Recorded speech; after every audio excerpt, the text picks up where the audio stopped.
आज ही Doubtnut app download करें। Doubtnut पर होगा अब आपके सभी मैथ्स, केमिस्ट्री, फिजिक्स और बायोलॉजी डाउट्स का सफाया। बस अपने क्वेश्चन की फोटो खींचो, उसे क्रॉप करो और तुरंत वीडियो सोल्यूशन पाओ। Download now. बच्चों क्वेश्चन दे रखा है, चित्र में प्रदर्शित जाल में ए तथा बी के मध्य तुल्य प्रतिरोध क्या होगा बताना है। ठीक है, ऑप्शन दे रखा है बच्चों ए, बी, सी और डी। बताना इसमें से कौन सा ऑप्शन करेक्ट है। राइट, तो यहाँ पे हम सबसे पहले देखते हैं बच्चों, ए और बी के मध्य अगर हमें तुल्य प्रतिरोध बनाना है तो यहाँ पे अगर हम इस बिंदु के बीच देखें, ठीक है, तो क्या कह सकते हैं बच्चों, ये दोनों प्रतिरोध हमें समांतर क्रम में दिख रहे हैं क्योंकि ये दोनों समान विभव में है। ठीक है, अब यहाँ पे बात करते हैं बच्चों बी विभव यहाँ पे भी होगा, बी विभव यहाँ पे भी होगा, इसको हम मान लेते हैं बच्चों सी। ठीक है, तो क्या यहाँ पे सभी जगह विभव समान है? तो यहाँ पे देखिए बच्चों, बी और सी समान विभव पे ये दोनों होने के कारण अब देखिए बच्चों, यहाँ पे अलग विभव है होगा क्योंकि यहाँ पे बीच में प्रतिरोध है। ठीक है, तो इसको मान लेते हैं डी।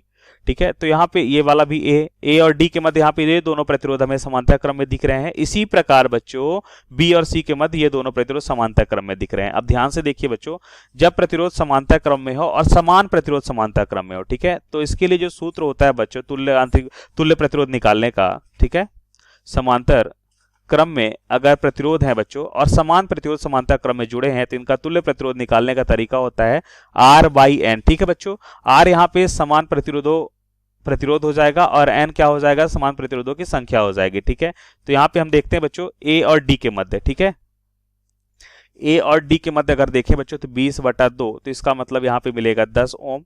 राइट, और इसी प्रकार अगर हम देखें बच्चों यहाँ पे बी और सी के मध्य, ठीक है, तो हमें क्या मिलेगा बच्चों, यहाँ पे 4 ओम है और समान प्रतिरोधों की संख्या यहाँ पे 2 है। ठीक है, 4/2 मतलब क्या मिलेगा बच्चों, 2 ओम मिलेगा। ठीक है, ये बात हम यहाँ पे हम समझ चुके हैं बच्चों।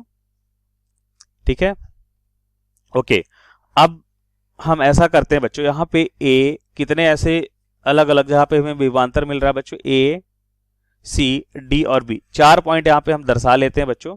एक ए हो गया और ये बी हो गया, ठीक है, और सी और डी है, तो यहाँ पे दिखाते हैं बच्चों हम सी, कहीं पे भी सी बना लेते हैं बच्चों और डी बना लेते हैं। इन चारों पॉइंट्स को यहाँ पे हम प्रतिरोध के रूप में दिखा सकते हैं। ठीक है, तो इनके बीच अगर हम देखें बच्चों तो हमें तुल्य प्रतिरोध मिल चुका है बच्चों 10 ओम, और इसी प्रकार इनके बीच जो हमें तुल्य प्रतिरोध मिल चुका है बच्चों कितना है, 2 ओम। राइट, इसको याद रखेंगे। अब हल करते हैं बच्चों, ए और डी के मध्य हमें प्रतिरोध क्या है, 10 ओम हमने निकाला है। ठीक है, ए और डी के मध्य, राइट बच्चों, 10 ओम हो जाएगा।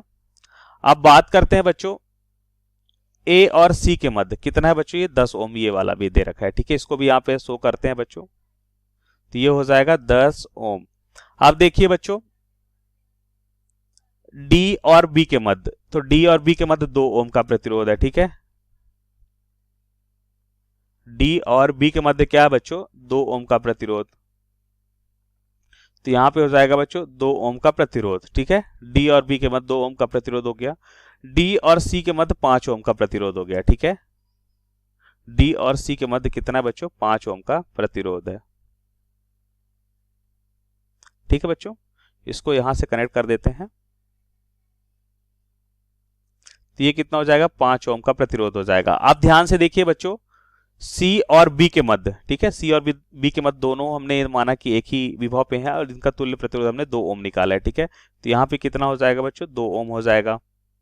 ठीक है, 2 ओम। अब ध्यान से देखिए बच्चों, एक व्हीटस्टोन परिपथ हमें दिखाई दे रहा है और हम जानते हैं क्या बच्चों कि अगर व्हीटस्टोन संतुलन की स्थिति में है तो इसके लिए कुछ शर्त होती है बच्चों। अगर हम चेक करें व्हीटस्टोन सेतु संतुलन की शर्त, ठीक है, व्हीटस्टोन सेतु संतुलन की शर्त क्या होती है बच्चों,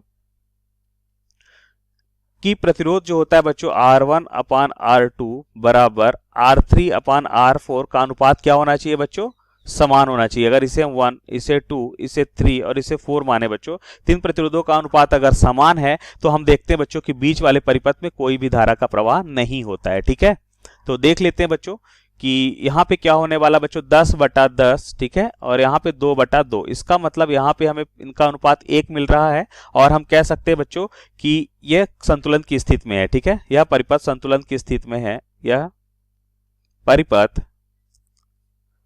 संतुलन की स्थिति में है। ठीक है बच्चों, यह परिपथ संतुलन की स्थिति में है। राइट, स्थित में है, अतः बीच वाले परिपथ में कोई धारा प्रवाहित नहीं होगी। अगर कोई धारा प्रवाहित नहीं होगी तो ए और बी के मध्य अब एक नया परिपथ हम बना लेते हैं बच्चों, ठीक है। ए और बी के मध्य एक नया परिपथ बनाते हैं जिसमें धारा प्रवाहित हो रही है, तो एक हो जाएगा बच्चों, इसको हम ऐसे ही बना सकते हैं अब तो, ठीक है। ए और बी के मध्य अगर हम देखें बच्चों तो एक तो हो जाएगा 10 ओम, ठीक है, और दूसरा हो जाएगा बच्चों सी और डी, सी और बी के मध्य कितना है बच्चों 2 ओम।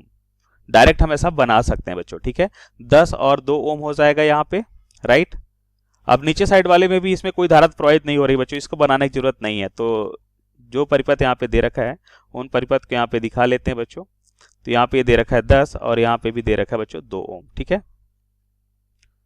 10 ओम और यहाँ पे है बच्चों 2 ओम। तो इनके मध्य अगर तुल्य प्रतिरोध की बात करें, ठीक है, तो पहले तो हम ऐसा करते हैं कि इस ऊपर वाले परिपथ में इसका हम नाम देते हैं सी और डी, और इसका नाम देते हैं बच्चों ई और एफ। ये दोनों हमें पता है बच्चों कि सभी ए और बी के मध्य समान विभव पे हैं, सी और डी और ई और एफ, ठीक है। तो ये दोनों कैसे हैं बच्चों श्रेणी क्रम में, ठीक है। तो सी और डी के मध्य अगर श्रेणी क्रम में है तो हम जानते हैं बच्चों तुल्य प्रतिरोध क्या हो जाता है, जुड़ जाता है। 10 + 2 कितना हो जाएगा 12।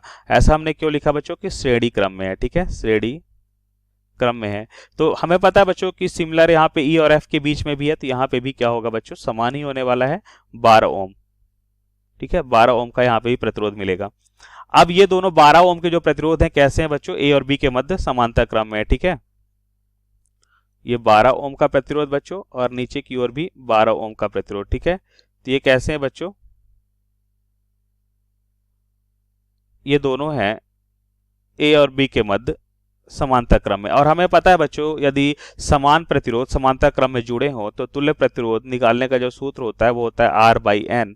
तो यहां से हम लिख सकते हैं बच्चों कि क्या हो जाएगा, इनकी वैल्यू 12 बटा समांतर R होता है यहाँ पे प्रतिरोध, और N क्या होता है समान प्रतिरोधों की संख्या मतलब 2। तो इसका मतलब यहाँ पे हमें जो आंसर मिल रहा है 6 ओम मिलेगा, ठीक है। तो 6 ओम का तुल्य प्रतिरोध ए और बी के मध्य है, करेक्ट ऑप्शन ए होगा। थैंक यू बच्चों।